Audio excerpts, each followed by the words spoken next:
Pujilah Tuhan, kita boleh berkumpul tempat ini. Mari kita siapkan hati dan pikiran kita. Kita sembah Dia, kita agukan Dia, sebab Dia Allah sumber segalanya bagi setiap kita. Amin. Mari kita sembah hati dan doa. Terima kasih Tuhan, kami mengucap syukur karena Engkau Allah yang begitu baik Tuhan. Engkau Allah yang begitu mengasihi setiap kami, sehingga kami hari ini boleh ada sebagaimana kami ada. Engkau berikan kami kesempatan satu hari lagi untuk berada di pelataran-Mu, menyembah Engkau di dalam roh dan kebenaran. Dan kami boleh bersekutu bersama teman-teman kami berada di tempat ini untuk memuji muliakan nama-Mu. Oh Tuhan, saat ini Engkau layankan setiap hati kami. Ampuni segala dosa perbuatan kami, baik yang kami lakukan dengan sengaja maupun tak sengaja, supaya kami boleh berkenan di hadapan-Mu, terlebih lagi boleh menyukakan hati-Mu. Engkau proteksi segala kehidupan kami, keluarga kami, segala yang kami miliki, yang kami tinggalkan. Kami mau serahkan semuanya ke dalam tangan-Mu, dan saat ini kami mau bersatu hati. Jika kuasa kegelapan, roh-roh jahat, kuasa kedagingan, segala roh yang tak berkenan di hadapan-Mu, yang ingin mengganggu persekutuan dengan Engkau Tuhan, saat ini kami mau bersatu hati. Kami patahkan, hancurkannya di dalam nama Tuhan Yesus Kristus. Biarlah Tuhan, curahan kuasa Roh Kudus-Mu itulah yang menjamah setiap kami, sehingga kami pulang dari tempat ini. Kami pulang membawa berkat, sukacita, dan sejahtera yang daripada-Mu. Teringat teman-teman kami yang masih dalam perjalanan, Kau entarkan tempat ini yang selamat. Juga mereka yang tidak bisa hadir, Engkau Allah yang sanggup menilik setiap hati mereka satu persatu, sehingga di lain waktu boleh bersama-sama berkumpul, beribadah, memuji muliakan nama-Mu. Oh Tuhan Yesus, kami percaya karya-Mu itu sungguh luar biasa, hadirat-Mu itu memenuhi setiap kami. Engkau Tuhan yang menjaga setiap kami Tuhan, karena kami percaya Roh-Mu itu luar biasa Tuhan. Biarkan Dialah atas setiap kami, dan kami siap untuk menerimanya. Terpujilah nama-Mu Tuhan, hanya di dalam nama Tuhan Yesus Kristus. Haleluya. Engkau Allah yang luar biasa Tuhan. Kemanakah aku dapat pergi, menjauhi Roh-Mu yang suci, Kau sahabat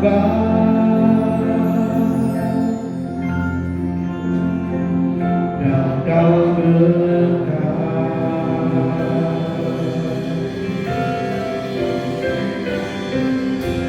Bahkan seluruh pengabdianku tak bisa membalas kesetiaan-Mu. Sungguh mulia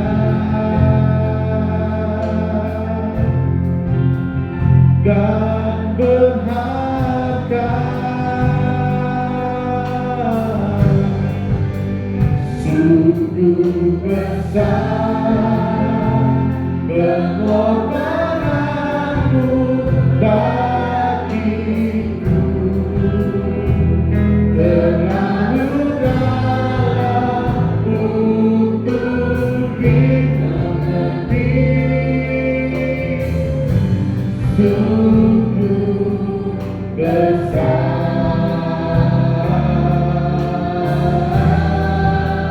sungguh indah yang Kau pikirkan tentangku, tak terselami bagiku. Sungguh indah.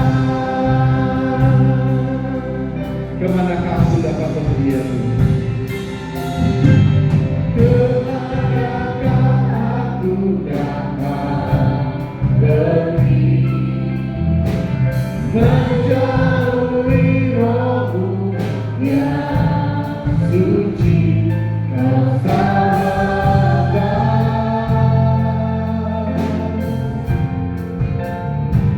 dan Kau dekat. Bahkan seluruh pengabdianku, bahkan seluruh pengabdianku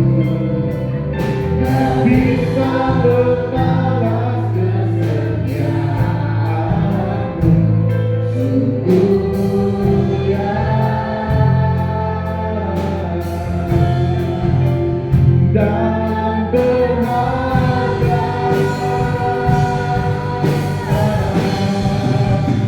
Sungguh besar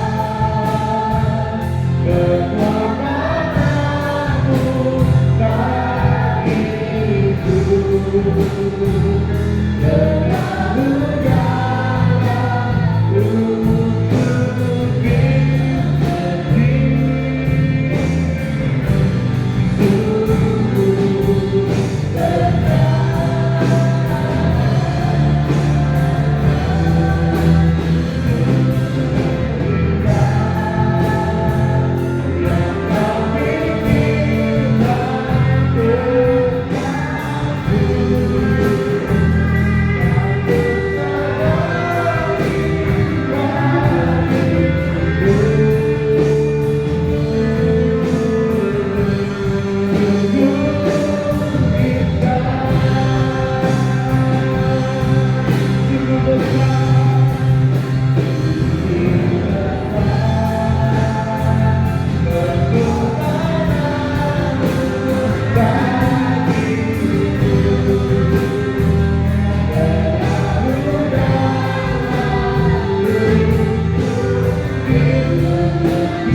Sungguh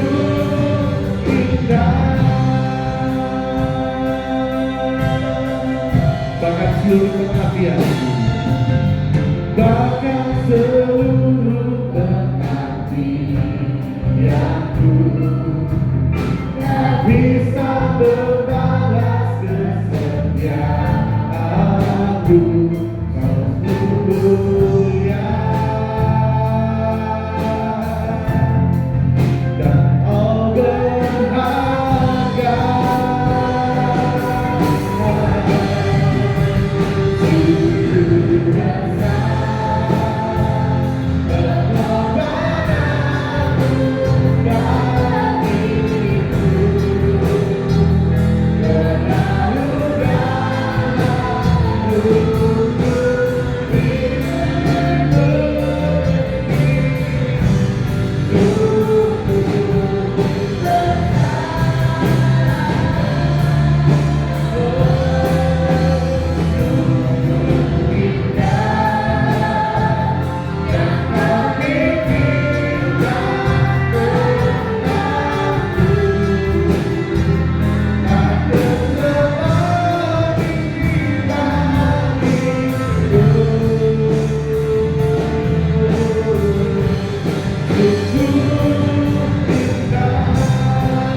Terlalu dalam untuk dimengerti.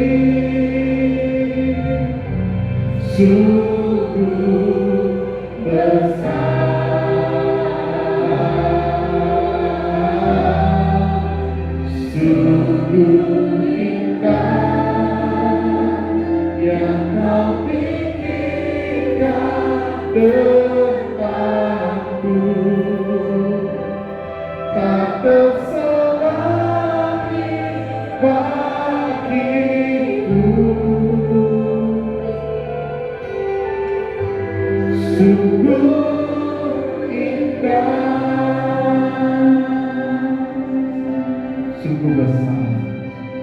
Sungguh besar. Inilah siap tangan kami yang terangkat Tuhan. Engkau adalah sumber segalanya bagi siap kami.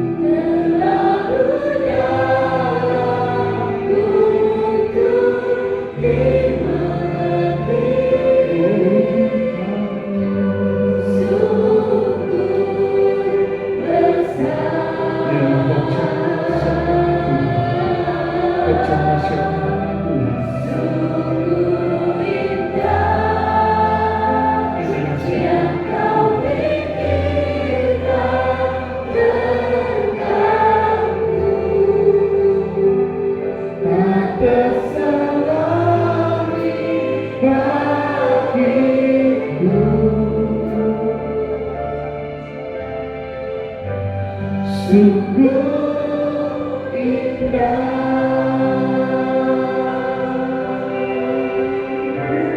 sungguh indah,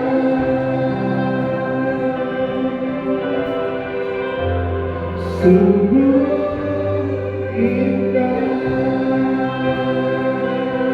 Mari semua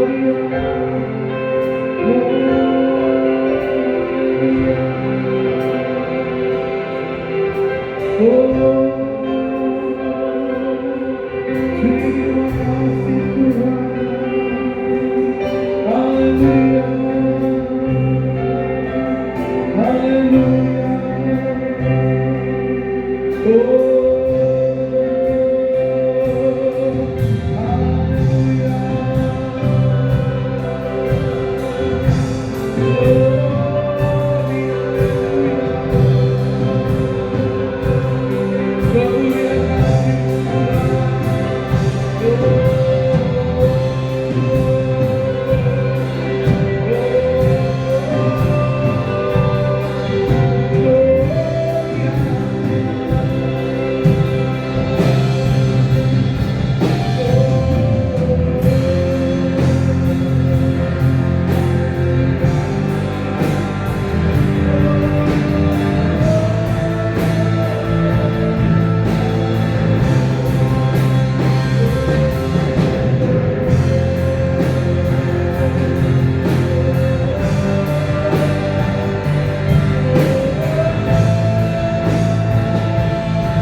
mengerti sungguh besar,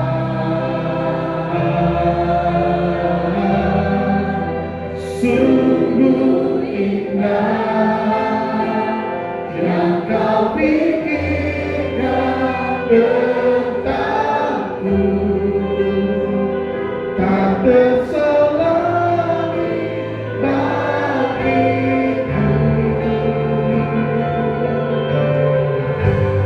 Sungguh indah.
Kami percaya Tuhan, pengorbananmu itu ya dan amin bagi setiap kami Tuhan. Dan kami percaya saat ini kami boleh bersuka cita bersorak-sorai. Itu semua karena kemurahan daripadamu. Dan pujilah namamu Tuhan. Hanya di dalam nama Tuhan Yesus Kristus yang percaya bersama-sama katakan iman. Amin. Berikan saudara-saudara yang paling kita. Haleluya.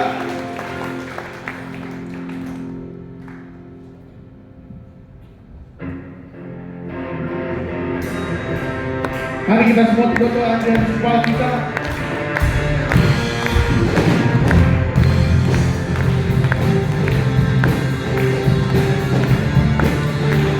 Mari semuanya katakan.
Bagaimana kabar saudara?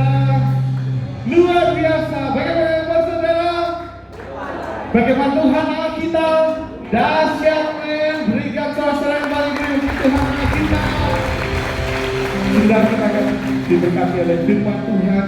Biarlah firman ini boleh menjadi remati dalam setiap kehidupan.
Terpujilah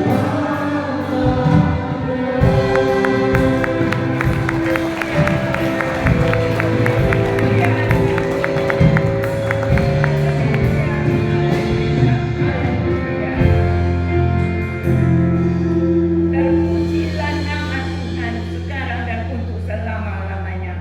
Hanya Engkaulah Tuhan yang layak kami puji, kami sembah, kami agungkan, kami muliakan.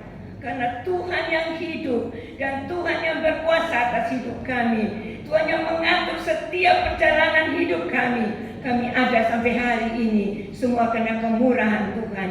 Karena rahmat Tuhan yang baru setiap pagi. Bahkan Tuhan memberikan kami waktu, kesempatan untuk kami hidup di dunia ini. Hidup untuk memuliakan nama-Mu Tuhan. Kami bersyukur kalau pagi hari ini kami diberi kesempatan oleh Tuhan untuk kembali berbuat bakti kepada Tuhan, beribadah kepada Tuhan. Kami yakin Tuhan, ketika kami datang dengan hati yang sungguh-sungguh rindu akan Tuhan, hati yang merasa haus dan lapar akan hadirat-Mu Tuhan, kami percaya Engkau menjamah setiap kami. Roh Kudus berkarya dalam hidup kami, sehingga kami boleh mengerti dan memahami betapa dalam, betapa lebar, betapa tinggi, betapa luasnya kasih Tuhan dalam hidup kami.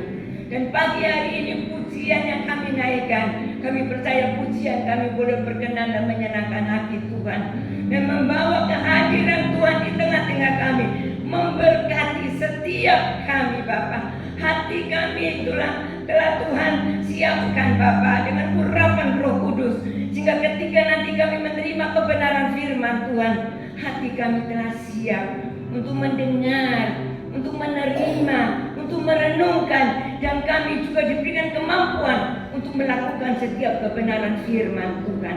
Karena ketika kami melakukan firman, kami menjadi umat Tuhan yang berbahagia. Terima kasih Bapak, terima kasih. Urapi hamba-Mu Bapak Gembala yang telah Tuhan persiapkan untuk menyampaikan kebenaran firman-Mu. Bila urapan Roh Kudus yang akan menyampaikan oleh hamba-Mu apa yang menjadi pesan Tuhan untuk setiap kami pada pagi hari ini, supaya setiap firman Tuhan menjadi rema dalam hidup kami. Dan kalau firman Tuhan menjadi rema, hidup kami menjadi hidup yang berarti, hidup yang bermakna, hidup yang sungguh-sungguh dipersiapkan untuk menjadi alat bagi kemuliaan nama Tuhan. Terima kasih Bapak, terima kasih. Berkarya terus Roh Kudus di tengah-tengah kami, setiap kami, suasana, tempat ini semua telah dikuasai oleh Roh Kudus. Dan saat ini hati kami telah siap untuk terima kebenaran firman Tuhan. Di dalam nama Tuhan Yesus Kristus, semua kita yang siap terima kebenaran firman Tuhan, kita berkata dengan iman, amin. Puji Tuhan. Silakan duduk kembali. Shalom, ya, puji Tuhan. Pagi ini kita akan sama-sama belajar kebenaran firman Tuhan. Judul pertemuan firman Tuhan pada hari ini adalah gagal meraih janji Tuhan. Sekali lagi, gagal meraih janji Tuhan. Ya, tentu judul ini tidak kita harapkan terjadi dalam hidup kita. Ya, karena saya percaya semua umat Tuhan pasti merindukan untuk bisa meraih janji Tuhan, untuk bisa mendapat janji Tuhan, untuk bisa mengalami janji Tuhan. Tetapi kenyataannya tidak semua umat Tuhan bisa mengalami janji Tuhan. Ada umat-umat Tuhan yang akan gagal, ya, yang bahkan bisa gagal mengalami atau meraih janji Tuhan. Ya, Tuhan sendiri pun rindu umat-umatnya, anak-anaknya bisa meraih janjinya. Itu juga kerinduan Tuhan. Ya. Nah, di Alkitab diceritakan contoh yang paling jelas adalah bangsa Israel yang keluar dari Mesir.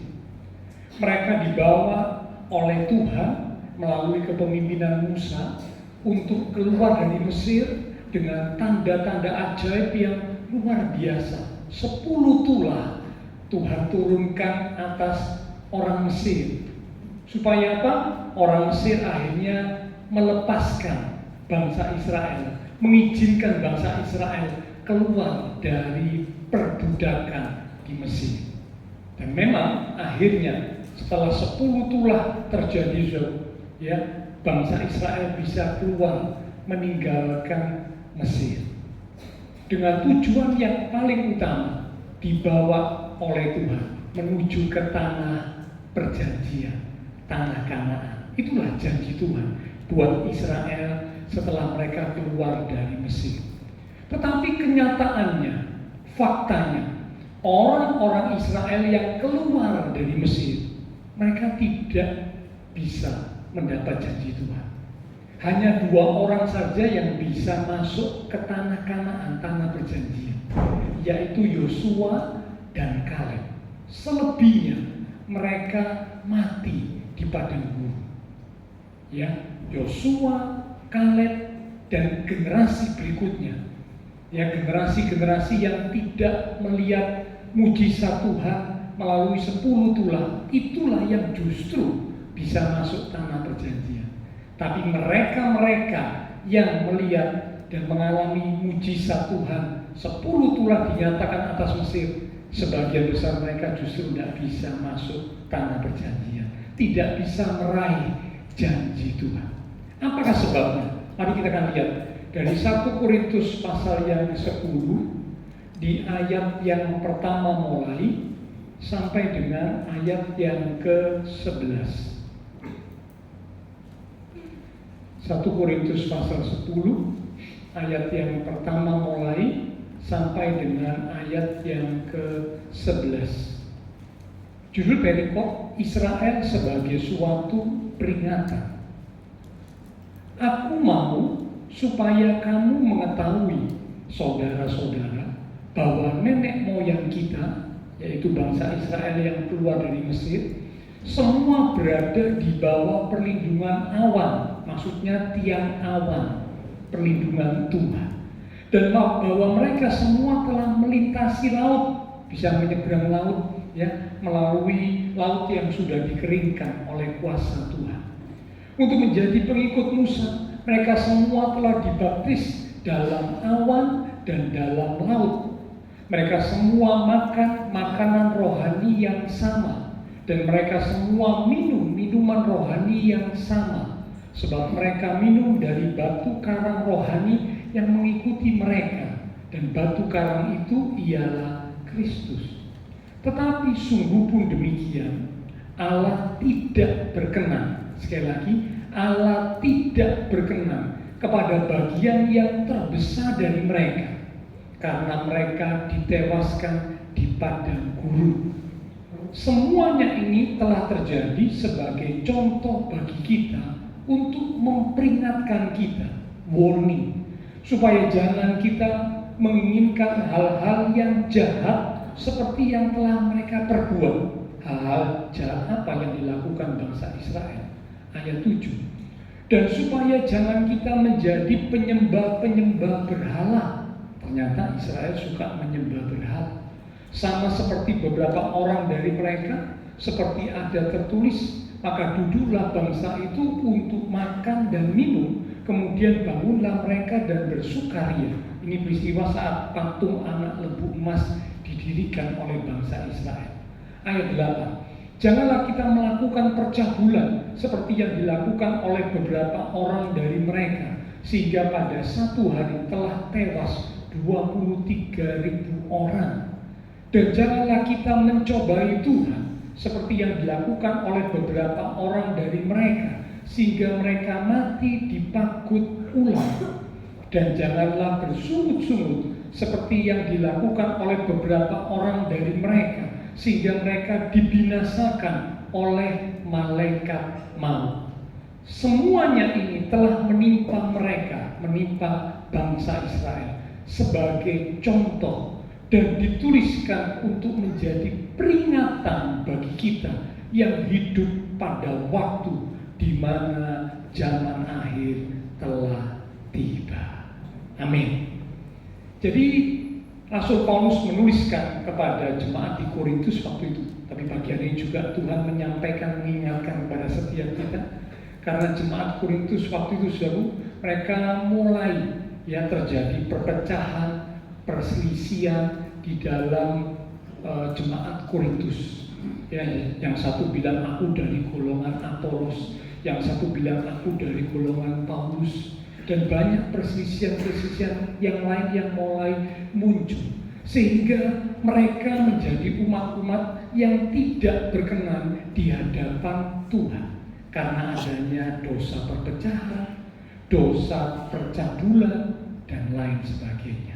Itulah sebabnya Paulus menuliskan tentang nenek moyang mereka, bangsa Israel, yang juga melakukan banyak sekali dosa, kejahatan, sehingga dicatat membuat Tuhan tidak berkenan kepada bangsa Israel. Dosa apa saja yang dilakukan? Beberapa dosa sudah disebutkan tadi ya, penyembahan berhala, percabulan, mencobai Tuhan, lalu bersungut-sungut. Tuhan murka, Tuhan tidak berkenan, akhirnya sebagian besar dari mereka, ya, karena yang tersisa cuma 2 orang. Maksud saya yang tersisa dari angkatan yang keluar dari Mesir itu hanya 2 orang. Sisanya semuanya mati di perjalanan, dibinasakan oleh Tuhan, gagal untuk meraih janji Tuhan, tanah Kanaan, tanah perjanjian. Mereka nggak bisa masuk karena ternyata ada kejahatan-kejahatan, ada dosa-dosa yang sudah mereka lakukan. Nah, memang kalau kita perhatikan, dosa yang dilakukan oleh bangsa Israel menjadi penyebab mereka tidak berkenan di hadapan Tuhan, mereka dihukum Tuhan, mereka dibinasakan Tuhan, dan mereka gagal meraih janji Tuhan. Namun jika kita cermati, ternyata akar penyebab utama mereka gagal meraih janji Tuhan itu adalah ketidakpercayaan mereka. Ya, dosa, perbuatan jahat itu hanya buahnya, tetapi akar penyebab utamanya adalah ketidakpercayaan mereka. Kita lihat Ibrani pasal yang ketiga, di ayat yang ke-16 mulai sampai dengan ayat yang ke-19. Ibrani 3 ayat 16 mulai. Siapakah mereka yang membangkitkan amarah Allah sekalipun mereka mendengar suaranya? Bukankah mereka semua yang keluar dari Mesir di bawah pimpinan Musa? Inilah angkatan yang keluar dari Mesir, yang melihat tanda-tanda yang luar biasa. 17. Dan siapakah yang ia murkai 40 tahun lamanya? Bukankah mereka yang berbuat dosa dan yang mayatnya bergelimpangan di padang gurun? Jadi dosa-dosa yang dilakukan membuat mereka dihukum satu persatu mati. Semua angkatan yang keluar dari Mesir satu persatu mati di padang gurun. 18. Dan siapakah yang telah ia sumpahi bahwa mereka takkan masuk ke tempat perhentiannya? Bukankah mereka yang tidak taat? Perhatikan ayat 19. Demikianlah kita lihat bahwa mereka tidak dapat masuk oleh karena ketidakpercayaan mereka. Ternyata kesimpulannya ada di ayat yang ke-19. Memang buah perbuatan dosa dilakukan, penyembahan berhala, ya, kemudian lalu percabulan, kemudian lalu bersungut-sungut, ya, dilakukan oleh bangsa Israel. Dosa-dosa, kejahatan-kejahatan mereka membuat Tuhan murka, Tuhan tidak berkenan. Tetapi ternyata akar penyebab yang paling utama yang membuat mereka gagal meraih janji Tuhan adalah ketidakpercayaan mereka. Ya, bicara tentang percaya, iman. Iman adalah hal yang penting di dalam kekristenan. Iman adalah kunci penting di dalam kekristenan. Satu ayat berkata, tanpa iman tidak mungkin kita berkenan kepada Allah. Itu di Ibrani pasal 11 di ayat yang ke-6, bagian awal, bagian A. Tanpa iman tidak mungkin orang berkenan kepada Allah. Jadi kalau ada seorang umat Tuhan kurang beriman, atau bahkan tidak beriman, tidak percaya, maka dia tidak akan bisa memiliki kehidupan yang berkenan di hadapan Allah. Sebab tanpa iman tidak mungkin seorang berkenan kepada Allah. Bahkan satu ayat berkata, apapun yang kamu kerjakan, hendaklah kamu lakukan dengan iman. Tanpa iman adalah dosa. Ya, tanpa iman adalah dosa. Itu ada di Roma pasal yang ke-14 di ayat yang ke-23 bagian akhir. Dikatakan segala sesuatu yang tidak berdasarkan iman adalah dosa. Ayat-ayat ini menunjukkan betapa pentingnya iman dimiliki oleh setiap umat Tuhan. Nah, iman itu datangnya dari firman.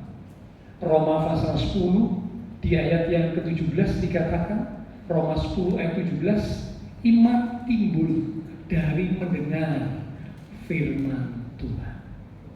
Ya. Allah mengaruniakan iman kepada umatnya melalui firman-Nya.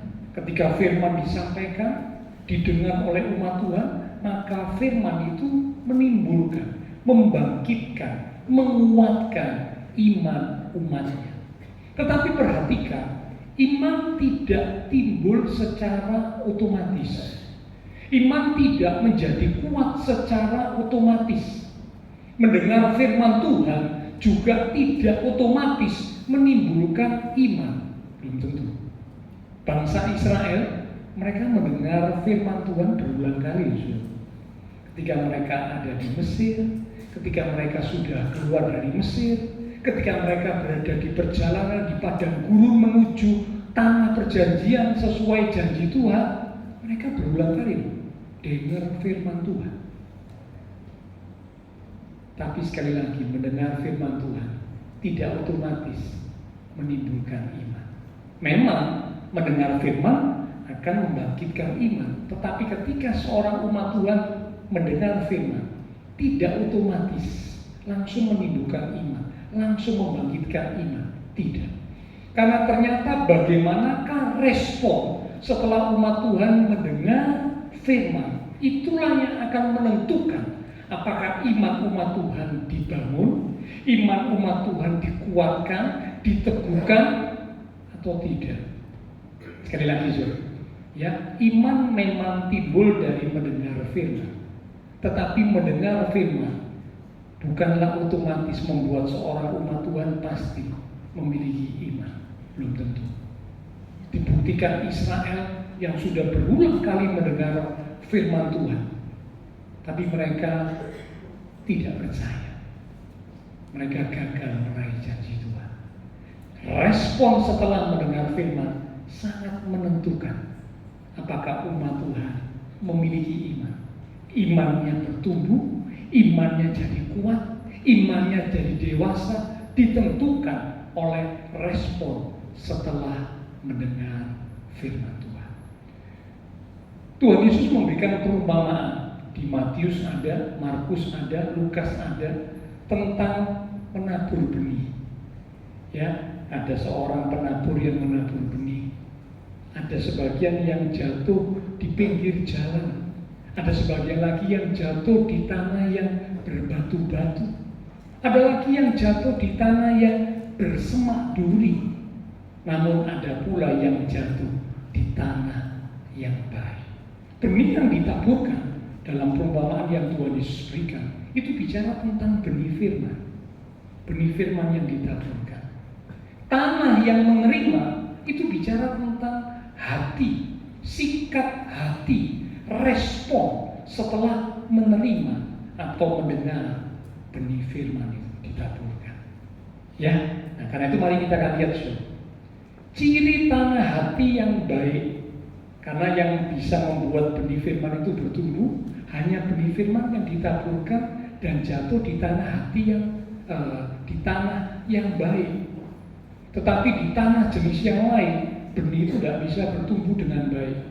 Yang di pinggir jalan dimakan burung, yang jatuh di tanah berbatu-batu cuma tumbuh sebentar lalu layu. Yang jatuh di tanah bersemak duri tumbuh tapi dihimpit oleh semak duri, mati.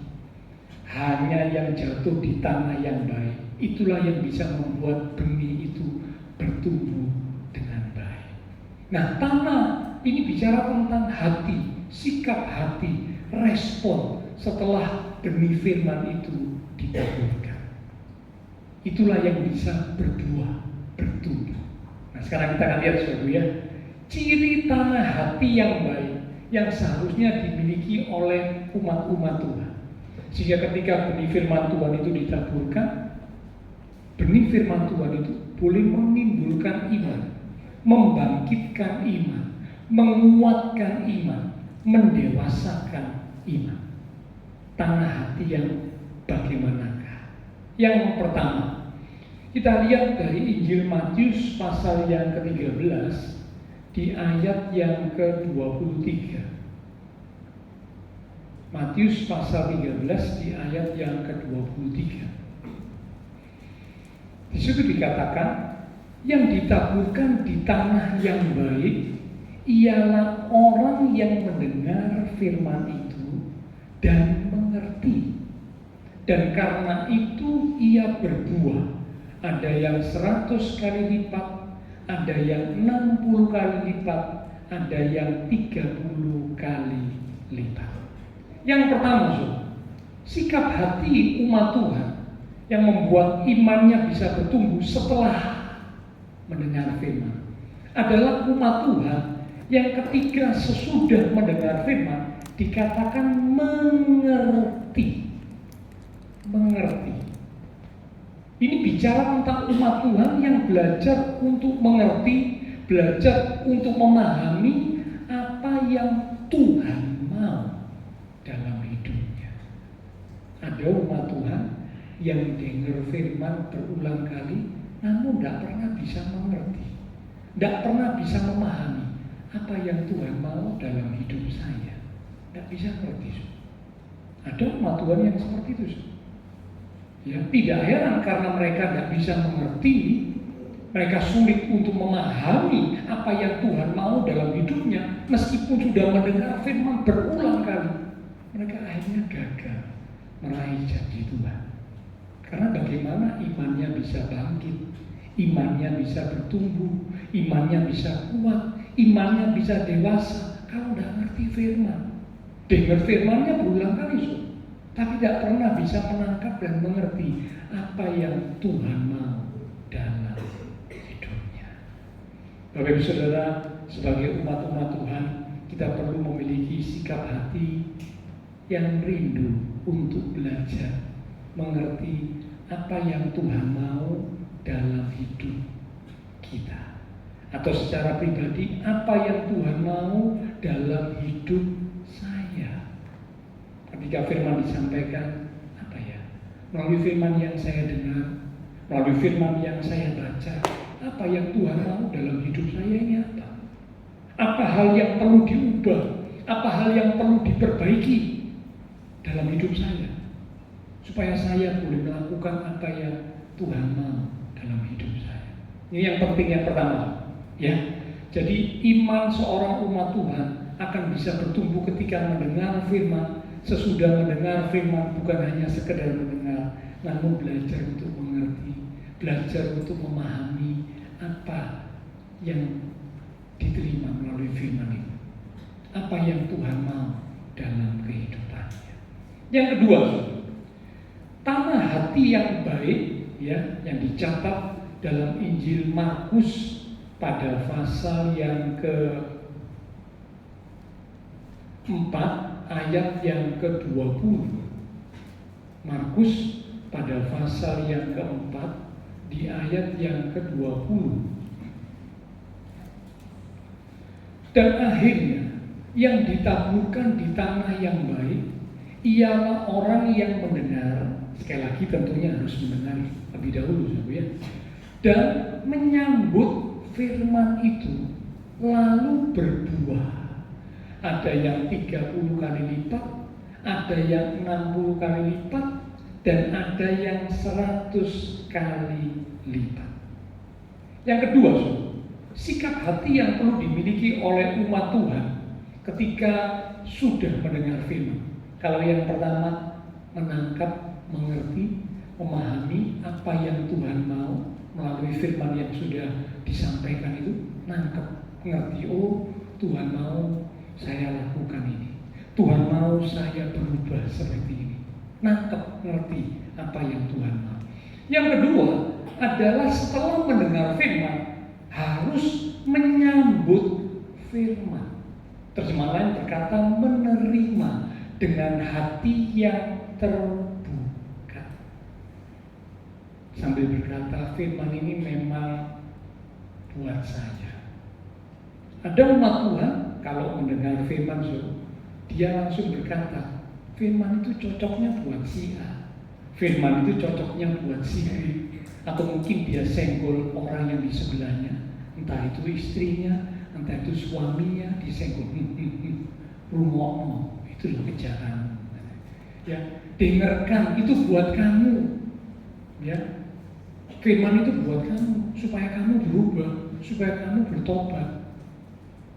Padahal seharusnya firman Tuhan itu juga buat kita pribadi, buat saya, bukan hanya buat orang di sebelah kita, bukan hanya buat si A, si B, si C, tapi firman Tuhan itu buat kita secara pribadi, buat saya secara pribadi, sehingga tidak menunjuk atau melemparkan kepada orang lain, tetapi dengan sikap hati yang rendah menerima, menyambut firman. Firman itu memang buat saya. Saya mesti berubah, saya mesti dipulihkan, saya mesti belajar menerima apa yang Tuhan sudah sampaikan melalui firman-Nya untuk saya. Ini yang membuat iman seorang umat Tuhan bisa bertumbuh, bisa berkembang, bisa dewasa. Kalau setiap kali firman disampaikan, dengar firman tapi tidak mau terima, dengar firman cuma sambil lalu, ya, dengar firman cuma asal-asalan, bahkan dengar firman dilemparkan kepada yang lain, maka pasti walaupun ratusan kali, ribuan kali mendengar firman, imannya tidak pernah bertumbuh. Karena memang tidak otomatis ketika mendengar firman langsung iman itu bertumbuh, tidak otomatis. Sikap hati respon selanjutnya setelah mendengar firman, itulah yang menentukan apakah iman akan bisa bertumbuh atau tidak. Ya, jadi yang kedua, tanah hati yang baik yang bisa membuat benih firman yang ditaburkan itu bertumbuh, ya, adalah dikatakan menyambut, menerima firman dan berkata, firman ini memang untuk saya, supaya saya semakin diubahkan. Yang ketiga, yang terakhir, ciri tanah hati yang baik. Kalau yang pertama setelah dengar mengerti, menangkap apa yang Tuhan mau. Yang kedua setelah mendengar, menyambut, menerima firman itu secara pribadi untuk saya. Yang ketiga, kita lihat dari Lukas pasal yang ke-8 di ayat yang ke-15.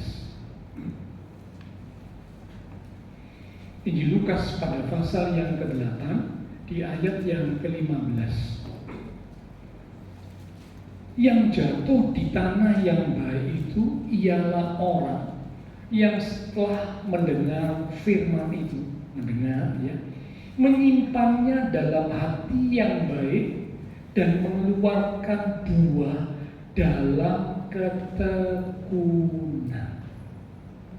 Sikap hati yang ketiga yang membuat benih firman yang ditaburkan itu bisa menghasilkan iman, membangkitkan iman, menguatkan iman, mendewasakan iman. Sikap hati, respon hati yang ketiga adalah menyimpan dan bertekun dalam firman. Sekali lagi, menyimpan firman dan bertekun dalam firman. Kata bertekun ini berarti berakar, memegang teguh firman. Ada umat Tuhan ketika mengalami kesulitan, tantangan, masalah, dia tidak berakar dalam firman. Dia tidak memegang teguh firman. Waktu mengalami sesuatu dalam hidupnya, mulai pikirannya, hatinya tertuju kepada yang lain. Bukan ingat apa kata firman Tuhan, bukan pegang teguh firman, bukan bertekun di dalam firman, tapi mengingat apa yang lain. Apa kata orang, siapa orang yang bisa saya minta bantuan, dan sebagainya.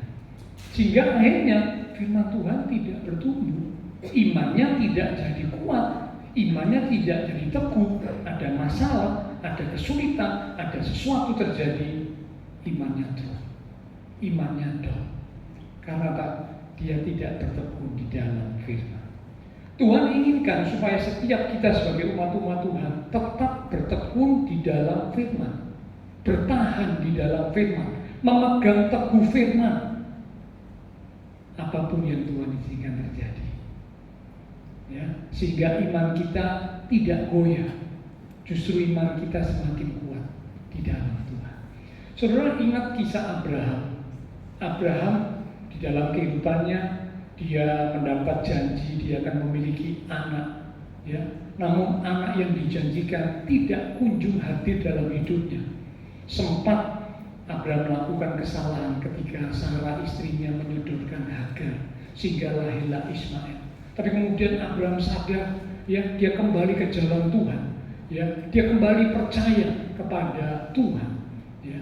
Dia meyakini bahwa Tuhan yang berjanji itu sanggup melaksanakan apa yang dijanjikan oleh Tuhan. Dan akhirnya setelah menunggu kurang lebih 25 tahun, Abraham tetap bertekun tegang akan firman Tuhan.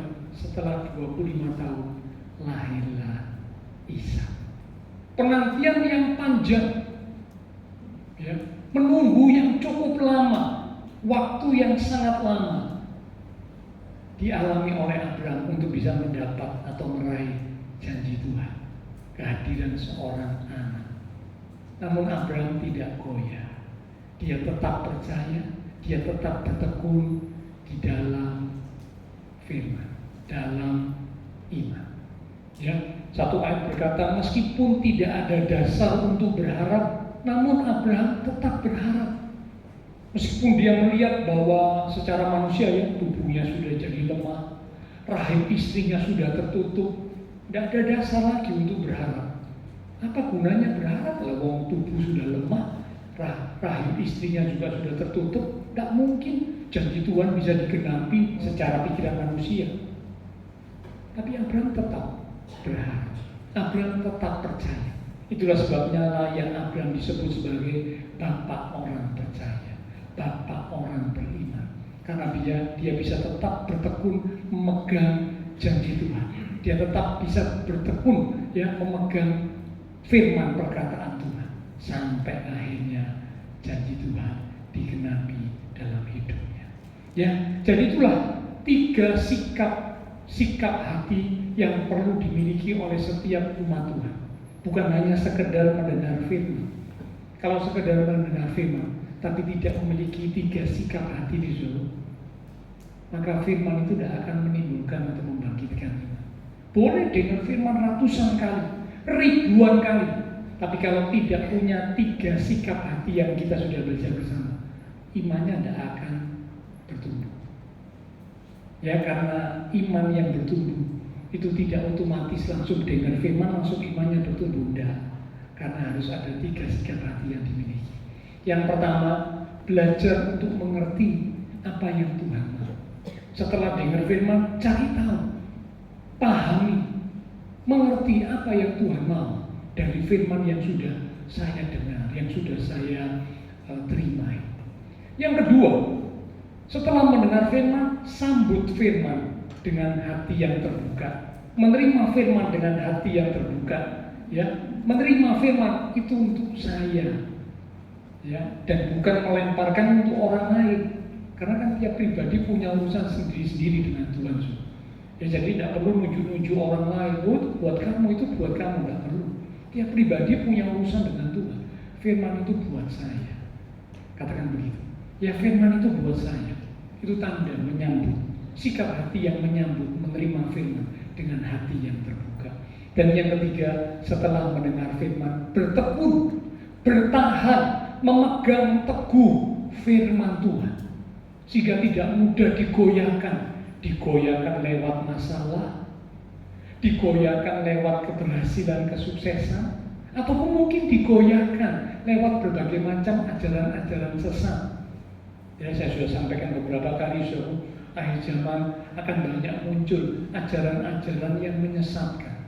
Kalau Bapak Ibu Saudara dan saya tidak bertekun dalam firman, tidak pegang teguh firman, bahaya. Kita bisa dibelokkan, kita bisa disesatkan oleh berbagai macam ajaran-ajaran palsu yang bermunculan di akhir zaman.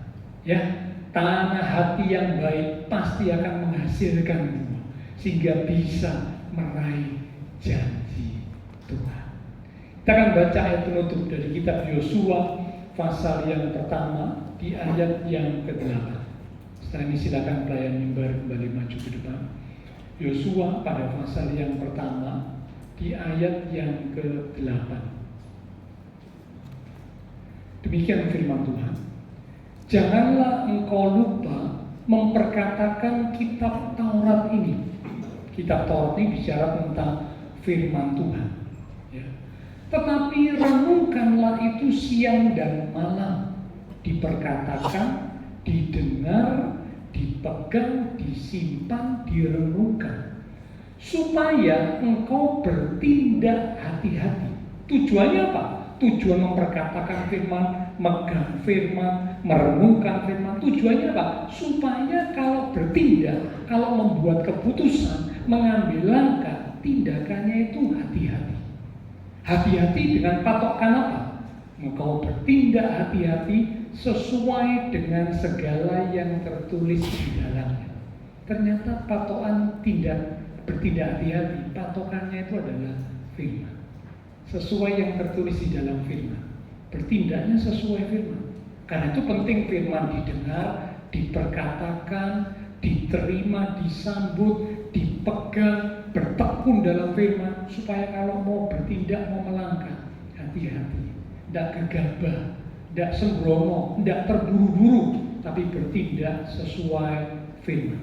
Lanjut, kalau sudah bertindak sesuai firman, kalimat berikut, sebab dengan demikian perjalananmu akan berhasil dan engkau akan beruntung. Yang setuju berkata, amin.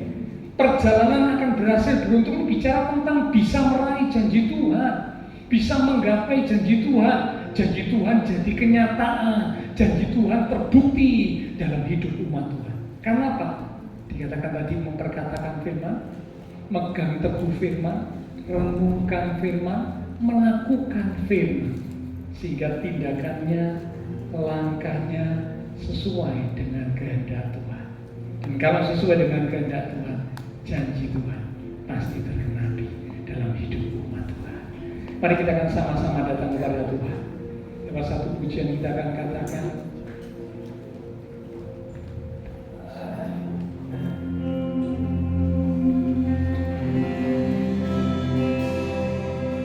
sering ku tak mengerti jalan-jalanmu Tuhan, bagai belantara yang gelap, tanpa serinduannya, namun tetap percaya, jejak Tuhan sungguh tebus. Sering ku tak mengerti, sering ku tak mengerti jalan-jalanmu Tuhan, bagai belantara yang gelap, tanpa serinduannya, tanpa serinduannya,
melalui perjalanan bangsa Israel yang telah keluar dari Mesir. Mereka gagal untuk mendapat dan meraih janji Tuhan. Peristiwa ini dituliskan untuk boleh menjadi peringatan buat kami, supaya kami jangan menjadi umat-umat Tuhan yang gagal meraih janji Tuhan. Tuhan rindu supaya setiap kami umat-umat Tuhan boleh menggapai, meraih, mengalami janji Tuhan dalam kehidupan kami pribadi lepas pribadi. Karena itu kami mau belajar untuk mendengar firman Tuhan. Karena mendengar firman itulah yang mengawali kami untuk boleh bertumbuh di dalam iman. Bukan hanya sekedar mendengar firman, bukan hanya mendengar sambilan, tetapi mendengar dengan sungguh-sungguh, mendengar dan belajar untuk mengerti, memahami, menangkap apa yang Tuhan mau dalam kehidupan kami secara pribadi. Lalu kami juga setelah mendengar, kami belajar untuk menerima, menyambut firman Tuhan dengan hati yang terbuka. Kami berkata, firman ini buat saya. Firman ini biar mengubah hidup saya. Dan setelah kami mendengar firman, biarlah kami bertekun di dalam firman, pegang teguh firman, tidak digoncang atau digoyahkan oleh berbagai macam hal, baik itu tantangan, masalah, kesulitan, baik itu berkat keberhasilan, baik itu juga ajaran-ajaran palsu yang menyesatkan. Biarlah kami tetap pegang teguh firman Tuhan, bertekun di dalam firman, sehingga firman Tuhan itu bertumbuh, iman kami dikuatkan, iman kami dibangkitkan, iman kami jadi semakin dewasa, dan dengan iman yang teguh kami boleh meraih setiap janji Tuhan. Hamba terbatas untuk berkata dan menjelaskan. Roh Kudus, Kau yang akan terus mengingatkan firman kebenaran yang sudah kami terima. Sungguh kami rindu supaya setiap kami umat-umat Tuhan boleh meraih dan mengalami janji Tuhan itu jadi kenyataan dalam hidup kami. Terima kasih Tuhan. Hamba berdoa untuk setiap umat-umat Tuhan. Biarlah Engkau memberkati setiap umat-umat-Mu ya Tuhan. Diberkati iman rohani, diberkati keluarga rumah tangga, diberkati usaha pekerjaan, diberkati studi sekolah, diberkati kesehatan kami. Bahkan Tuhan, Engkau berjanji menyediakan masa depan yang indah, penuh dengan pengharapan. Kami pegang, kami percaya akan janji firman-Mu, dan kami mau belajar melakukan kebenaran firman-Mu dengan setia. Maka kami yakin masa depan yang penuh harapan itu akan terjadi dalam hidup kami. Terima kasih Tuhan. Hamba berdoa juga buat teman-teman seiman yang tidak bisa hadir, untuk mereka-mereka yang sakit. Tuhan, Engkau jamah, berikanlah kekuatan, kesehatan, kesembuhan di dalam nama Tuhan Yesus Kristus. Oleh bilur Tuhan Yesus, teman-teman seiman kami yang sakit disembuhkan, mereka yang lemah dikuatkan, mereka yang susah dihiburkan, mereka menghadapi masalah. Biarlah dengan iman yang teguh mereka tetap menanti-nantikan Tuhan, yang mana kami percaya Tuhan pasti menyatakan pertolongan tepat pada waktunya. Terima kasih Tuhan. Semua yang sudah melayani, persembahan yang dipersembahkan, apapun yang dilakukan setiap umat Tuhan, karena mengasihi Engkau Tuhan, Allah sumber segala berkat, akan memberkati kembali dan memakai hidup kami untuk kami boleh lebih lagi memuliakan Tuhan. Kami berdoa pula memberkati bangsa negara kami Indonesia, pemimpin-pemimpin bangsa kami, kota kami Surabaya, bahkan juga tetangga lingkungan sekitar gereja Tuhan. Memberkati setiap jemaat Tuhan yang berulang tahun sepanjang minggu ini, dengan pertambahan usia yang Tuhan beri, membawa kami semakin dekat Tuhan, semakin sungguh-sungguh di dalam Tuhan. Terima kasih Tuhan. Setelah selesai ibadah, kami akan berpisah satu dengan yang lain, kembali ke aktivitas kami, kembali ke keluarga rumah tangga kami. Biarlah segala berkat, anugerah, damai, sukacita yang melimpah dari Allah Bapa Surgawi, kasih Tuhan Yesus Kristus, dan persekutuan dengan kuasa Roh Kudus akan terus memimpin menuntun langkah kehidupan setiap kita. Itu terus penting kita sedang mulai pagi ini sampai Maranatha, Tuhan Yesus datang kembali. Di dalam nama Tuhan Yesus Kristus, semua yang percaya diberkati Tuhan. Mari bersama dengan iman kita berkata, Amin. Tuhan berkati kita sekarang, akan berjumpa